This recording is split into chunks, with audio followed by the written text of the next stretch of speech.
जी एक बिंदा प्रसाद खत्री मशहूर इंस्पेक्टर हैं। जब उन्होंने 3 दिन लगातार हमारे स्कूल का इंस्पेक्शन किया तो उस इंस्पेक्शन करने के बाद जो इंस्पेक्शन नोट हमारे पास आया तो और तो ठीक है था, लेकिन उन्होंने उसके कॉन्क्लूजन में क्या लिखा ये आप सुन लीजिए जरा। पहली बात तो ये लिखी उन्होंने कि the school though not big is buzzing with activity. दूसरा सेंटेंस लिखा उन्होंने कि some of the teachers are exceedingly useful for the school. और तीसरा सेंटेंस लिखा उन्होंने कि the name of Shri Purohit deserves special mention for his many sided activities and usefulness for the school. और लास्ट में उन्होंने ये लिखा कि of course the credit must go to the principal for his excellent supervision and sound organization।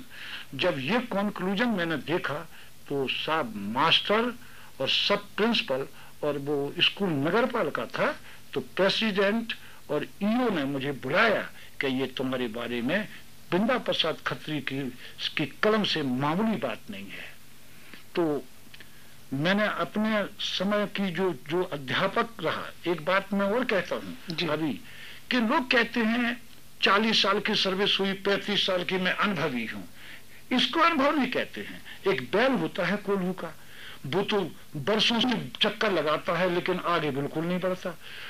अनुभव का मतलब मैं ये समझता हूँ कि जिस समय आपने सर्विस ज्वाइन करी तो आप ये सोचिए कि आप पहले कैसा पढ़ाते थे, फिर धीरे धीरे धीरे धीरे और 25 साल 30 साल की सर्विस के बाद आपने क्या संशोधन किया, कैसे पढ़ाते हैं। अगर आपने पढ़ाना ऐसा बना लिया है अपना कि डल से डल विद्यार्थी आपकी बात समझता है, आपकी पढ़ाई समझने लगा है, तो हम जानते हैं कि आपका अनुभव है। माने आपने क्या परिवर्तन किए हैं अपने मेथड में कि वही का वही पढ़ाते रहे, तो मैं अनुभव नहीं मानता हूं। अनुभव का मतलब यह है कि हमारे सारे तरीकों में, सारे कायदों में अब वो सरलपन आ गया है, वो सरलता आ गई कि डल से डल विद्यार्थी हमारी बात को समझ जाए। मैं अपने साले को पढ़ाता था, शुरू की सर्विस थी तो मेरे सर में दर्द हो जाता था। मैं पढ़ाता था डायरेक्ट इनडायरेक्ट नरेशन। आज जब पढ़ाता हूं मैं स्कूल में भी, जब मैं पढ़ाता हूं तो साहब लड़के बड़ी जल्दी पिकअप कर लेते हैं साहब उनको। मैंने अपने प्रिंसिपल को जब बताया, एक बार हम दोनों साथ साथ जा रहे थे तो साहब उन्होंने भी उसी तरीके से जब पढ़ाया क्लास में तो उनके ये शब्द थे कि यार वो तुम्हारा कायदा बहुत अच्छा रहा। पुरोहित साहब, आपका ये जो अध्यापन का जो पीरियड है, का जो समय है, कितने वर्षों तक रहा? हम सन 44 से सन 82 तक रहे। इसके बीच में हमारे मन में एक बात और थी कि टीचर रहे लेकिन कहीं ऐसा मौका मिले कि मैं किस एरिया का इसका हम टीचर को हम बताएं कि कैसे पढ़ाना चाहिए, कैसे क्या करना चाहिए। तो सन 53 से 56 तक हम एजुकेशन सुपरडेंट हो गए नगर पालिका ललितपुर के। तो वहां मैंने जो काम किया तो मेरे अंडर में जूनियर हाई स्कूल तक की क्लासेस थी, प्राइमरी स्कूल से लेकर के। तो वहां मैंने 7 डेज का एक रिफ्रेशर कोर्स बनाया। मैं ये चाहता था कि जैसे हम किसी को डॉक्टर नहीं बना सकते हैं जिसने ट्रेनिंग नहीं पाई है, उसी तरह से एक टीचर को भी नहीं चाहता था कि मैं पढ़ाऊं जब तक मैं इनसे कुछ ट्रेंड ना कर दूं। तो 7 दिन का मैंने रिफ्रेशर कोर्स किया। उसमें मैंने बड़े बड़े जो डिग्री होल्डर्स थे उनको बुलाया, इंस्पेक्टर को भी बुलाया, उन सबको मैंने एक सब्जेक्ट्स दे दिए और ऐसा बांट दिया 7 दिन में हमने कि एक पहले दिन ये पढ़ा, पहले दिन ये पढ़ा, पहले दिन तो इतना बांध दिया उनको कि जो मैं चाहता था वो भी हमारा रिफ्रेशर कोर्स भी बड़ा सक्सेसफुल हुआ। इसके बाद फिर सर्टिफिकेट भी दिए गए उनको, जो टीचर्स ने जिनको उसने अटेंड किया। तो पुरोहित साहब, आपने लगभग 40 साल तक अध्यापन का कार्य सक्रिय रूप से किया है। हाँ। अच्छा, इतने दिनों तक आपने अध्यापन का कार्य किया है, आपके जो शिष्य होंगे या जो हैं उनसे अब मिलकर आपको कैसा लगता है? जब मेरे शिष्य मिलते हैं उनमें से बहुत से शिष्य तो ऐसे हैं कि बड़े बड़े ऊंचे ऊंचे पदों पर हैं। एक बार मैं स्कूल से आ रहा था साहब, तो 8-10 मास्टर हम लोग चले आ रहे थे, एक जीप हमारे सामने आई, तो सभी टीचर ये चिल्ला उठे कि क्या है भाई, क्या है ये, क्या कुछ आने वाला है। लेकिन जब जो जीप आकर के एकदम से हमारे सामने स्टॉप हुई और उसमें से एक मुंसिफ था जो निकल के बाहर आया, और जब उसने हमारे पैर छुए तो मैंने उसे छाती से लगा लिया, तो सब मास्टर बोल उठे कि अरे ये बात थी। तो ये तो हमारी बात रही बराबर। पुरोहित साहब, हमने सुना कि आप कविताएं भी लिखते हैं, आप अपनी कोई कविता हमारे श्रोताओं को सुनाएंगे? जैसा कि मैंने पहले आपसे कहा था जी, कि अध्यापक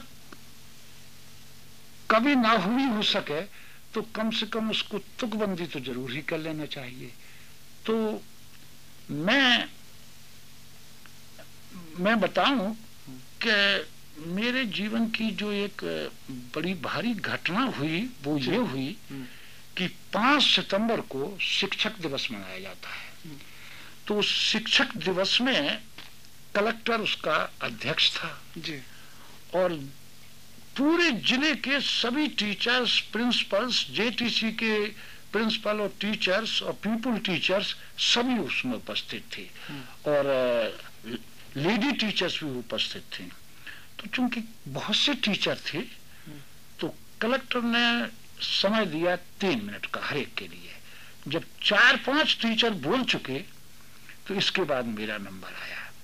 तो जब मैं खड़ा हुआ बोलने के लिए तो मैंने ये बताया कि अध्यापक को कैसा होना चाहिए, और जब ये मैं बताऊंगा तब इससे मुझे भी शांति होगी और सुनने वालों को भी कुछ मिल जाएगा कि मैं क्या कहता हूं कि अध्यापक कैसा होना चाहिए। तो मैंने वहां पहली बात तो ये कही कि मेरे जीवन की साधु और ग्रस्त और चोर की परिभाषा सुन लीजिए। साधु तो वो है कि जो देता तो अधिक है और लेता कम है। मान लो बहुत 1 रुपए का माल वो देता है और 12 न लेता है तो वो 4 आना का साधु हो गया। ग्रस्त वो है कि जो जितना देता है उतना ही ले लेता है। 1 रुपए का माल देता है, 1 रुपया ले लेता है, ये ग्रस्त है। और चोर वो है कि जो देता तो कम है और लेता ज्यादा है। 1 रुपए का माल दे करके और अगर वो 1.25 रुपया लेता है और 1.5 रुपया लेता है तो वो 8 आना का या 4 आना का चोर है। इसलिए मेरी निगाह में चाहे वो बड़ी से बड़ी कुर्सी पर बैठा हो और चाहे वो फर्श पर बैठा हो, चाहे मेहनत मजदूरी करता हो, हमारी इस आधार पर हम उसे साधु, ग्रस्त और चोर कह सकते हैं। बहुत अच्छी आपने परिभाषा दी। एक तो मैंने ये परिभाषा दी। दूसरी मैंने बताई कि ये परिभाषा अगर टीचर याद कर ले। दूसरी बात मैंने ये बताई कि शिक्षक को तो धर्म संभावी जरूर होना चाहिए। अगर शिक्षक ही धर्म संभावी नहीं रहे तो फिर विद्यार्थी और देश का फिर उद्धार हो नहीं सकता है। तो एक बार आदमी बोला, अरे साहब तुम्हारे देश में, हमारे देश में इतने तो तरह के धर्म हैं, अब एकता कैसे हो? हमने कहा बड़े गजब की बात है, ये आप ऐसी बात कर रहे हैं कि हिंदुस्तान में इतने तो कॉलेज खुले हुए हैं, अब एकता कैसे हो? कोई मान, अरे ये जितने कॉलेज खुले सब पढ़ाते ही तो हैं, और भी कॉलेज खुल जाए तो वो भी पढ़ाएंगे। धर्म तो इंसान और इंसानियत का पाठ पढ़ाते हैं। मैं तो कहता हूं कि और धर्म संस्था खुल जाए तो आखिरकार वो शैतान और हैवान तो नहीं बनाते तो हैं इंसान और इंसानियत का पाठ पढ़ाते हैं। तो अब हमें यह समझ लेना चाहिए कि जैसे हम कॉलेज में पढ़ के आते हैं तो हम कभी नहीं झगड़ते कि हम अलीगढ़ यूनिवर्सिटी के तुम बनारस यूनिवर्सिटी के क्या जानो और तुम इलाहाबाद यूनिवर्सिटी के क्या जानो, ये तो झगड़ा नहीं करते। लेकिन कितना पागल हो जाता है आदमी जब वो कहता है कि हम इस्लाम धर्म के मानने वाले हैं, मतलब इस्लाम के कॉलेज से आए हैं, हम हिंदू धर्म के मानने वाले हैं, हम हिंदू धर्म के कॉलेज से आए हैं, तो हंसी आती है। ये बात और है कि बात यह है कि हम कोई चुन के तो पैदा नहीं, हमने चुनाव तो नहीं कर लिया था जन्म के लेने के पहले। जो हो गए उसका घमंड और जो नहीं हो पाए उसकी बुराई, ये तो अच्छी बात नहीं है। अब हम अक्लमंद हुए, सियाने हुए तो हर एक धर्म में अच्छाई मिल जाएगी। हिंदू धर्म